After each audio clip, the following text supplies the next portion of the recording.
Ouais. C'est bon, on est prêt? Good.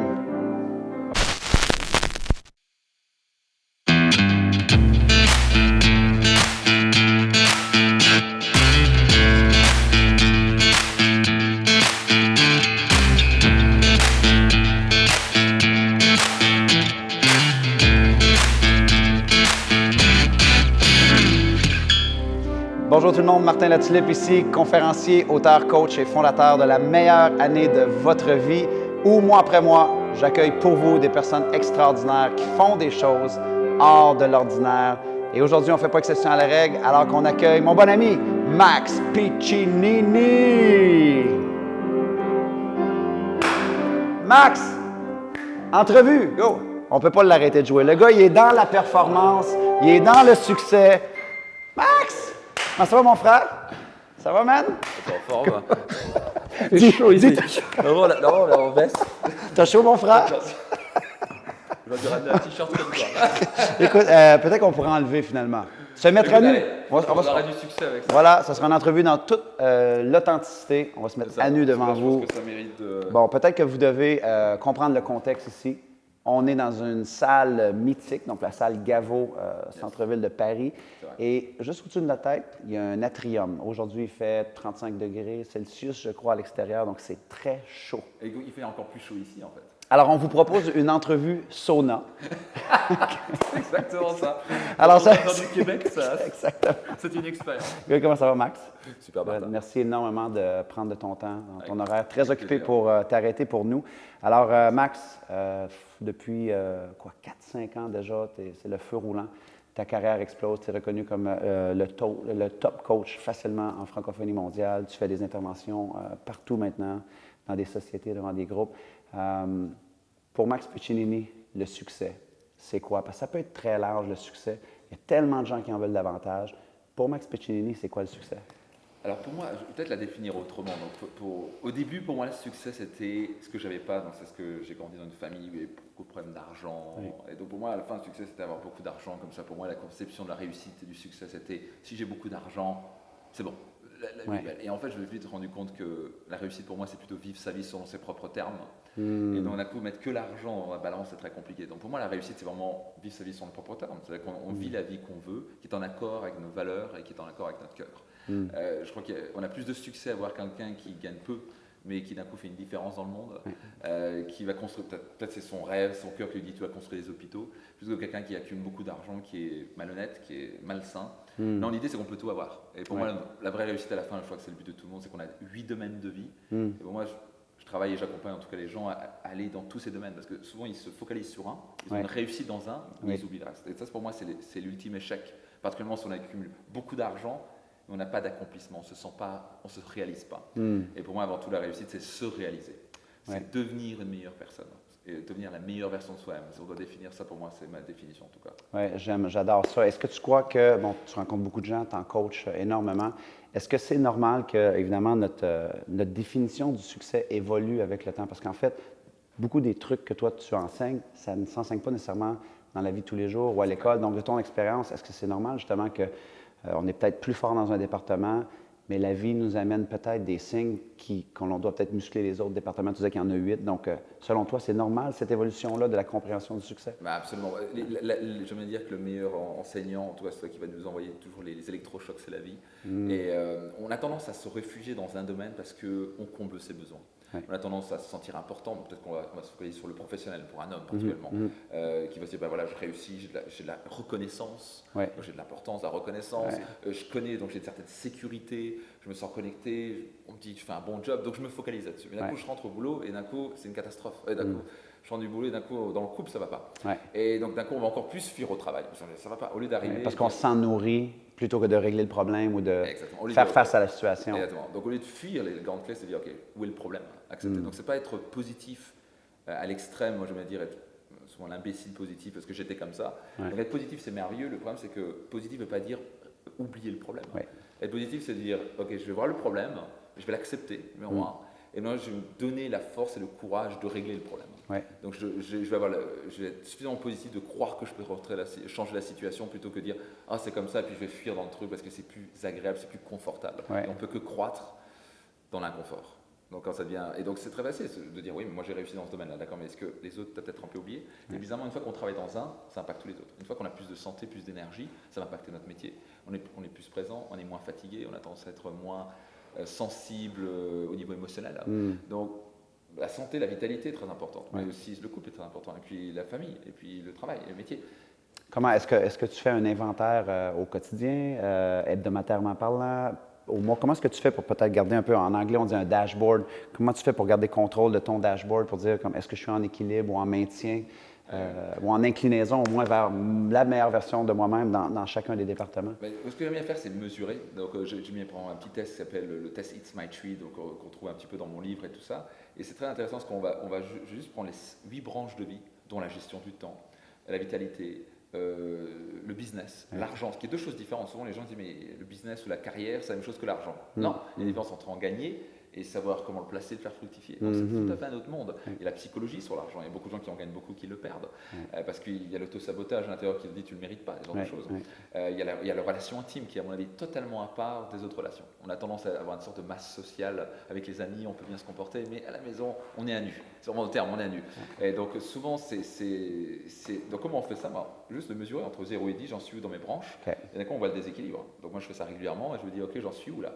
Et au début, j'étais à 2, 3. Alors j'avais 1, ça allait très bien, professionnel, 9 sur 10. Et puis le reste, c'était, bon allez, santé, j'étais à 6, 7, vitalité. Et le reste, c'était à 2, 0, 4, 3. Et donc j'ai pris un électrochoc là-dessus. Une première prise de conscience, justement, on peut faire ce genre d'évaluation-là que tu as mis en place dans ton livre, qui est un best-seller international maintenant. Et le titre de ton livre encore, Réussite maximum. Réussite maximum. Et tu disais tantôt, justement, que ta définition du succès a évolué au fil des ans. Ce que j'aime de toi aussi, c'est très facile pour les gens qui regardent aujourd'hui de dire, oui, mais Max, lui, c'est facile, donc il est positif, fait des séminaires, sa réussite, elle est exceptionnelle. Donc, peut-être juste la version courte, un peu nous expliquer un peu dans l'environnement dans lequel que tu as grandi, quoique tu es très reconnaissant pour tout ce que tu as vécu. Mais il y a eu des défis, évidemment, qui sont venus avec ce parcours-là. Est-ce que je me trompe? C'est clair. Donc, je viens de loin, on va dire. Beaucoup de gens ne croient pas. Et c'est très intéressant ce que ça doit faire peut-être un mois. Il y avait une participante dans mon séminaire Destination Réussite qui est venue à la membre de mon équipe. Et en fait, il a parlé à un participant qui est membre de mon mastermind.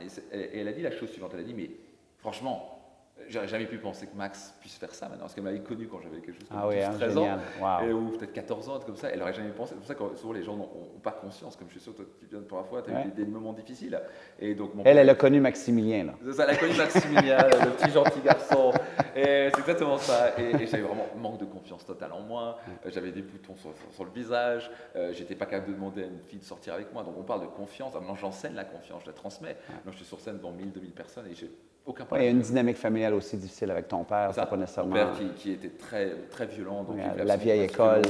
C'est ça. Donc, lui, il avait un rêve de jouer au violon, mais lui, il n'avait jamais joué au violon. Donc il avait imposé ça chez les enfants. On était 4. Et c'était un peu, Maximilien, bien. Et puis d'un coup, c'était la baffe à chaque fois que je faisais une faute. J'avais 3 ans. Donc à 3 ans, je prenais des baffes à chaque fois que je faisais une faute. Donc, très vite, j'ai appris d'être parfait. Et voilà, c'est que ça n'existe pas. Donc j'étais constamment stressé de faire une erreur. Donc, dès qu'il y avait erreur égale douleur. Donc j'ai cette éducation-là. Ma mère qui n'était pas facile non plus, qui vient d'Alsace, qui était un peu à l'ancienne. C'était avec la savate et la bague. Je me rappelle toujours quand elle mettait une baffe. C'était un petit peu violent, mais on s'en rendait pas compte. Juste que je commençais à comprendre ce que d'autres personnes vivaient. Et donc j'ai eu vraiment un gros déclic dans ma vie. C'était quand mon père est décédé dans un accident de la route quand j'avais 14 ans. Je suis entraîné à un match de basket et j'étais complètement sous le choc. Ils avaient déjà divorcé quand j'avais 10 ans, donc il y avait des insultes, c'était toujours des engueulades. C'était toxique, c'était pas un top environnement. J'avais vraiment pas l'exemple d'un couple heureux. Par rapport à ce que je vis maintenant dans mon couple, c'est juste incroyable. Alors, on vit une relation incroyable. Et donc parce que j'ai appris aussi qu'il y a des principes par rapport à ça. Mais donc voilà, si je dois avancer, ça n'a pas été facile. En plus, je démarrais dans les affaires quand j'avais 21 ans, développé un réseau de distribution. J'ai vraiment eu du mal. 2 premières années, c'était une catastrophe. Je ramais à 800 € par mois. Ça décollait pas. Et à un moment, j'ai commencé, parce que j'avais peur, j'avais manque de confiance en moi, parce que je croyais pas en moi, parce que j'avais des blocages dans tous les sens. Parce qu'on m'avait dit toute ma vie que j'étais pas assez ceci, pas assez cela, que j'étais pas assez bien, que je n'arriverais pas. Et à un moment, j'ai commencé à me dire non, ça suffit. J'avais tellement de douleur en moi. Je me suis dit, je vais apprendre ce truc. Je vais apprendre comment réussir. Pourquoi il y a des gens qui réussissent et pourquoi pas moi? J'ai commencé à lire, j'avais déjà même commencé à l'âge de 15 ans, des livres de développement personnel, commencé à participer à des séminaires. J'avais compris qu'il fallait que je m'entoure de gens qui réussissent, que je lise beaucoup, que je participe à des séminaires, que j'aille me former. Parce que j'avais compris que 80% de la réussite était là. C'était pas ce qui m'arrivait qui comptait. Ce n'était pas ce qu'on m'avait donné, ce n'est pas mes compétences qui comptaient, c'était mon attitude, ma détermination. Toi, tu en es un parfait exemple. Qu'est-ce qui fait ce succès maintenant dans tout ce que tu fais? C'est incroyable parce que tu as une détermination, tu as une attitude qui est it's the right attitude. Et ce mindset, ça se développe. Et souvent, les gens se focalisent sur la mauvaise chose. Ils se focalisent sur dire, bon, mon business ne marche pas, donc je vais peut-être travailler encore mieux ma stratégie, qui est au passage très importante. Mais ça, c'est 20%. Ce qu'il oublie, c'est qu'il lui doit changer, ou elle doit changer. Si nous changeons, tout change. Donc je voudrais dire que souvent les gens ils se disent si tu veux que les choses changent, tu dois changer. Donc j'ai commencé à comprendre cette grande vérité. J'ai eu du mal parce que c'est-à-dire accepter qu'on n'est pas parfait, accepter qu'on a des petits défauts, mais accepter aussi les merveilleuses choses. Donc on peut que construire sur les victoires. Donc d'abord c'est accepter les merveilleuses choses qu'on a. C'est pour ça qu'on commence toujours par les qualités. Quelles sont les 5 choses merveilleuses? Et ça je veux inviter la personne qui nous écoute d'abord regarder quelles sont les 5 choses extraordinaires dans leur vie. Est-ce que tu as tendance à dire je ne suis pas assez bien, se fouetter comme ça? Donc d'abord, c'est qu'est-ce qui est merveilleux chez moi? En quoi moi j'ai des qualités? Parce qu'on a plus tendance à regarder les 100 choses qui ne fonctionnent pas dans notre vie. Ah, je suis pas ça, je suis pas ça. Donc commence à dire en quoi je suis merveilleux? Quelles sont mes qualités? Et la plupart des gens, ils sont là quand je leur demande de faire ça. Et il y a un blanc. Ils ont du mal à même noter une qualité. C'est fou quand même. Tu as une qualité, 2, 3. Et ça s'arrête à 2. Donc on est tellement programmé, exactement ce que tu disais, c'est sur le mauvais. Et donc, d'abord, ils doivent accepter ça. Et ensuite, ils doivent accepter. Une fois qu'on a ça, on s'est donné à soi, on s'est rempli. Et une fois que c'est rempli, on dit bon, maintenant, je peux travailler sur quelque chose. Maintenant, qu'est-ce qui manque? Peut-être que je manque de courage, peut-être que je critique, peut-être que actuellement, je tendance à procrastiner. Donc, maintenant, on va travailler là-dessus. Mais tant qu'on ne s'est pas donné un minimum à soi-même, c'est juste se creuser une tombe. Donc, c'est très important d'accepter ça. Donc, pour moi, c'était vraiment une des grandes clés de commencer à accepter que j'avais quand même des qualités. J'étais déterminé, j'étais positif. J'avais la niaque, j'avais aucune compréhension, j'étais timide, mais j'avais la niaque, j'étais prêt, j'étais déterminé. Ben, je construis sur ces valeurs, sur ces qualités-là. Et après, je commence à travailler sur moi. Et au fur et à mesure, je commence à développer des qualités. Et c'est ça que, même moi, parfois, je me dis, mais c'est fou, comme j'aurais jamais pu penser d'arriver là où j'en suis maintenant. Vraiment, c'était improbable, c'était surréel. Aujourd'hui, tu regardes ta vie, c'est impossible. Et donc, on lit ça dans les livres, on voit ça au Hollywood et tout ça, mais c'est réel. Donc, c'est ce rêve peut devenir réalité pour tout le monde. Et ça ne doit jamais arrêter. La plus grande clé, c'est la croissance. Jamais cesser de croître. Est-ce que Max Piccinini a encore des peurs? Donc, est-ce que toi, tu as des choses encore aujourd'hui que tu regardes peut-être dans tes aspirations et tes rêves et tu te dis, je dois encore appliquer encore pour aller plus haut dans mon impact? J'avais peur. Non, je me doutais de la réponse, justement. Je sais qu'on en a tous, mais tu sais, les gens, justement, c'est que j'aime beaucoup de l'humaniser. Les gens ont trop facilement cette perception-là de mettre un expert comme toi sur un piédestal et ainsi de suite, aussi exceptionnel que tu peux être. Mais des fois, on oublie que toi aussi, tu as peut-être des grandes aspirations, tu les regardes, il y a un écart pour toi aussi, qui n'est pas l'écart de la personne qui nous regarde. Mais donc, toi, par exemple, ça peut ressembler à quoi? J'ai envie de dire déjà que j'ai appris à surmonter ma peur. Avoir peur, c'est tout à fait normal, c'est même sain. Oui, absolument. C'est le nerveux qui nous dit attention. S'il y a un lion qui débarque en plein milieu de la salle, j'espère que toi et moi on aura peur. Absolument. Pour se barrer en courant. Par contre, si je reste paralysé. Quoi, tu t'es jamais battu contre un lion? Non, tu vas caresser un guépard, mais ça c'est autre chose. Mais là, il y a un lion maintenant, on a intérêt à se barrer en courant et pas être paralysé. Mais si je suis paralysé, je vais me faire bouffer. Absolument. Donc la peur est quelque chose de simple. Est-ce que je vais me laisser paralyser par la peur? Ça c'est différent. Donc j'ai appris à travailler, à accepter immédiatement. Donc bien sûr, par exemple, donc l'accueil. D'avoir 10 000 personnes dans une salle, à mon séminaire Destination Réussite. Là, on va être 2000 au mois d'octobre, ce qui va être plutôt sympathique. Donc ça, c'est un objectif très clair et je sais qu'on va l'atteindre. Maintenant, 10 000, et j'en parlais un petit peu, et c'est intéressant, je me dis, ouais, mais est-ce que je peux y arriver? Et d'un coup, là, j'étais un peu dans ma zone d'inconfort. Et au passage, je crois que chacun doit sortir un peu de sa zone d'inconfort. Absolument, oui.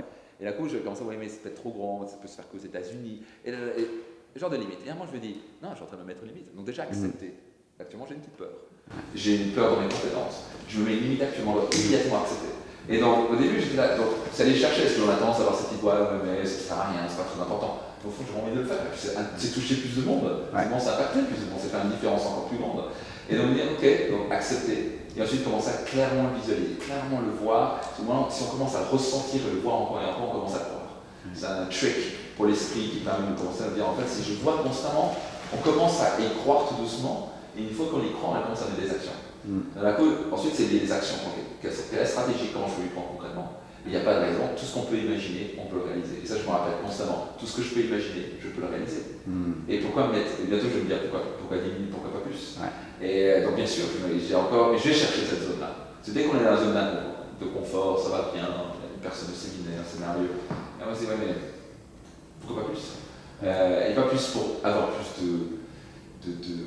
d'importance, je m'en fous de tout ça. On arrive à un point, toi et moi, où on s'en fiche, qui est dini, où c'est pas très important. L'important, c'est quel impact on fait. Beaucoup de gens ont du mal à comprendre ça. Moi, j'ai quitté un métier où je gagnais 45 000 € par mois. J'avais un réseau de distribution de 6 000 personnes. Et je me disais, vraiment pas besoin de travailler grand-chose, peut-être 5 000 € par semaine.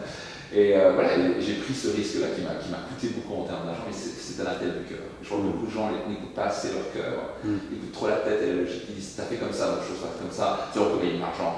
Au lieu d'écouter, qu'est-ce que mon cœur me dit. Une fois qu'on est aligné avec qui on est, là on a du succès. Là, bizarrement, l'argent, là, bizarrement, on est aligné. Parce que d'un coup, on est dans notre élément. Mais dès qu'on fonctionne qu'avec la tête doit fonctionner. Mais si on doit aligner. Et souvent, on a le cœur qui nous dit quelque chose, la tête qui nous dit autre chose, et on écoute la tête parce que c'est ce qui est logique. Et on n'a pas cette détermination, cette force. Et cette force, c'est ce qui nous permet de dépasser nos limites, c'est ce qui nous permet d'aller à travers les difficultés. Parce que moi, du combat, encore même des difficultés. Tu as des difficultés. Tu as des difficultés tous les jours. J'en ai tous les jours. Les gens croient aussi souvent, il n'y a pas de difficultés. En fait, on a deux types de problèmes. C'est peut-être moins financier. Avant, c'était des problèmes financiers. Non, c'est un autre type de financier. Qu'est-ce que je fais avec l'argent? Ou peut-être d'un coup, on a fait une mauvaise chose. D'un coup, la trésor va pas aussi bien parce qu'on en apprend. Donc, à la fin, on est constant avec le problème. Et l'avantage, c'est que là, au lieu de. Moi, en tout cas, comme je saute un peu comme ça, donc, au lieu de dire, c'est un problème, je fais où est l'opportunité? Où est l'opportunité dans tout ça? Non, moi, je fais jamais ça. Je regarde que le problème. C'est un problème. C'est une catastrophe. On peut rien faire. Je fais la position fœtus dans le coin. C'est ça. On me dit comme ça change pas. Non, c'est juste accepter les difficultés et se rappeler que tout est un cadeau. Tout est un cadeau. Les difficultés sont là pour nous faire croître. Qui sont les personnes qui ont eu le plus d'influence dans ta vie? C'est une merveilleuse question. Je lis beaucoup. Alors, je dirais en premier numéro 1, je dirais Stephen Covey, qui est maintenant décédé. C'est un homme qui a eu une profondeur humaine extraordinaire. De son livre Les 7 habitudes de ceux qui entreprennent, ça m'a profondément impacté le personnage. Je me suis rapproché de lui. J'ai des livres, des Napoleon Hill, c'est un petit classique. Tony Robbins avait beaucoup d'impact pour moi. Jack Canfield aussi. Et puis des personnes. Est-ce qu'il y a des gens qu'on ne connaît pas du grand public que tu as rencontrés, qui ont peut-être été des mentors? Des affaires, c'était Carrieric qui a eu beaucoup d'impact pour moi, qui avait un succès assez incroyable. Le fondateur de l'entreprise avec qui je travaillais, qui s'appelle Black Ronnie, qui est multimilliardaire, avec une humilité incroyable, on dans son bureau, une entreprise qui pèse plus de 3 milliards, et qui est là avec des Mickey partout dans le bureau, des trucs de Disney partout, et d'une humilité. Et je discutais avec son frère, et son frère me disait, il dit pas vraiment ce qu'il fait, mais par exemple, plusieurs fois il y a des entreprises, des entrepreneurs qui étaient à deux de la faillite, et il a donné 300 000, 1 million d'euros pour les relancer. Il l'a jamais dit. Et donc, c'est le genre de personne qui m'a profondément impacté en me disant, parce que pour moi, c'était un peu, pour avoir du succès, il faut être quelqu'un un peu froid. C'était un peu mon interprétation, un peu distant. Ça a été propagé pendant des décennies, le monde des affaires, faut être requin, faut être à son affaire, faut être. C'est ça, exactement. Et donc on prend ici cette identité-là. Et d'un coup, je commence à rencontrer cet homme et je me dis, mais profondément spirituel, un homme qui arrive à garder un équilibre encore multimilliardaire, et avoir du temps. Il était en plein milieu d'une convention, il dit, j'ai promis à mon fils d'être à son match de football, donc je vais vous laisser pour la soirée. C'est le truc on se voit tous les 2 ans, il y avait 15 personnes dans la salle. Là, je lui dis, voilà, j'ai appris quelque chose. C'est-à-dire qu'il connaissait ses priorités, et il savait gérer ses priorités, il savait déléguer aussi, il n'avait pas son ego et essayer de faire tout.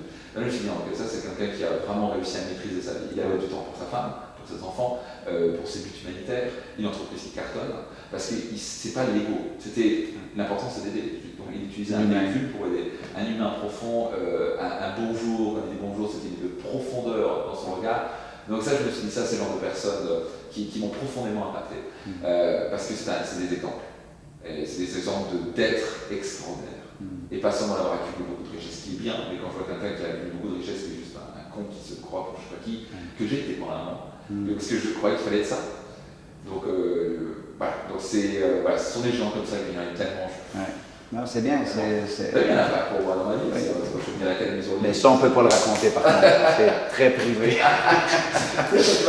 Et dis donc, juste avant qu'on se quitte, le piano, ça vient de où ça? Tu as commencé à jouer quand ce piano-là? Quel joueur de piano? Qui savait que Max Piccinini jouait du piano? Et quand est-ce que tu fais ton prochain concert? Ou à quand le premier concert de piano? Tu joues de la musique. Je t'ai vu à un moment donné jouer avec une grande artiste française. Oui, Hélène Ségara. Oui, Ségara. J'ai pris la guitare, on va chanter avec Hélène Ségara. Ça, c'était ça. Moi, je te lance le défi, vraiment, ton prochain Simna, il faudrait vraiment que tu amènes toute cette notion de talent. Non, vraiment, je te dépose. Les gens te connaissent comme ce performeur-là, venez te déposer, c'est incroyable. Allez, je prends le violon, et après le piano, et après la guitare, pas mal.